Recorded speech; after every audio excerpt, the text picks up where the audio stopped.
Hello, this is Devdas from Nanocell Networks. Nanocell Networks is into telecom competence management solutions, telecom training solutions. So we have a sample session on 1G to 4G evolution of technologies. In this 1G to 4G evolution, we are going to look at how technologies got evolved from 1G to 2G, 2G to 2.5G, 2.5G to 3G, 3.5G and 4G as of now. So first technology that was there in the beginning was 1G amps and other technologies which were purely based on analog voice communication. Those networks were mainly meant for analog voice transmission on radio network.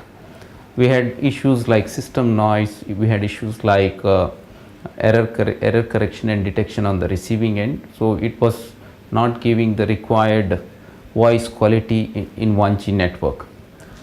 So in late 1980s and 90s, the world has moved to 2G, which is meant for digital voice communication. In 2G, we have GSM, we have CDMA IS95 as a predominant technology for implementing 2G networks. So by late 90s, most part of the world had 2G as a implementation for digital voice communication. Later, along with voice, the users and consumers wanted data. So on 2G network with little modifications on air interface and on the network side, so they implemented a new technology called GPRS, which offered packet data network on the cellular networks. Similarly, Edge, so GPRS and Edge were called as 2.5G and 2.75G respectively. G stands for generation. In the early 2000s, communication technologies were moved to 3G. All the operators were encouraged to implement 3G.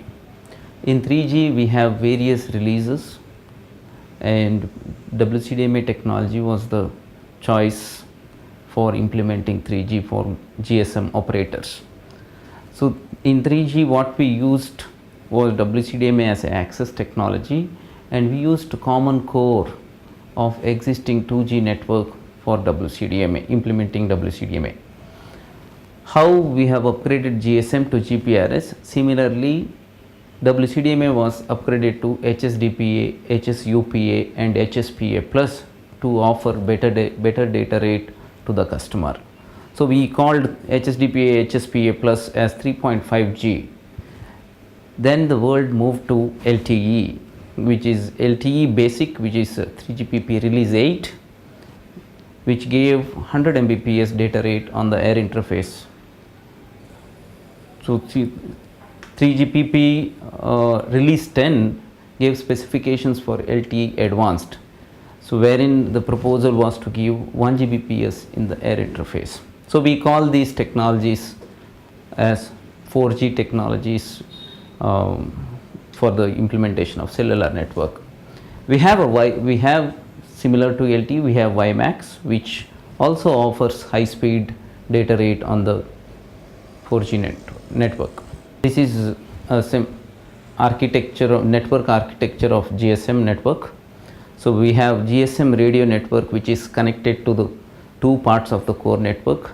One is for the circuit switching network, another is to the packet switching network.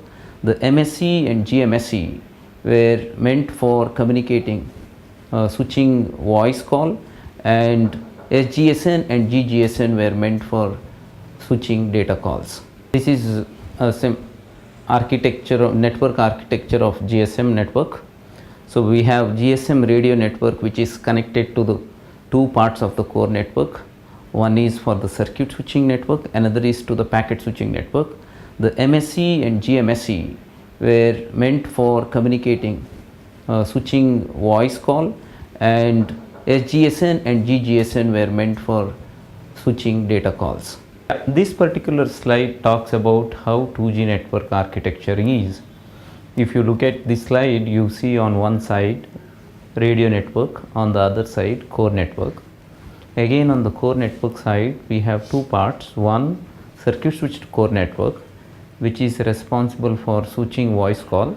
So there are two main components, which is MSC and another is gateway MSC, and another part is packet core network, which comprises of SGSN and GGSN and other elements.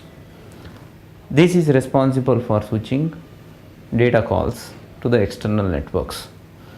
So the radio network is responsible for offering radio connectivity to the 2G user, and on the same radio network a user can make a voice and a data call. Now this is the existing 2G and 2.5G network. When an operator upgrades their network to 3G, all that they have to do is add the 3G radio network to the existing 2G network. So 3G radio network uses the existing core network of 2G network. So the 2G radio network is connected to MSC for voice call connectivity, and it is connected to SGSN for data call connectivity. So the same common core network has 2G radio network on one side, on the other side 3G radio network. This was implemented by most of the GSM operators across the world. So when it comes to 4G network, all these complexities were removed. The 4G network was purely IP based network from end to end. On the radio network, in the radio network we had only evolved node B, which eliminates functions of BSC and RNC.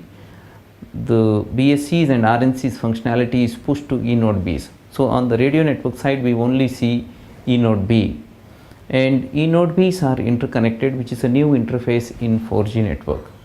And the 4G network is connected to packet core, which is called evolved packet core in 4G, which handles IP based calls.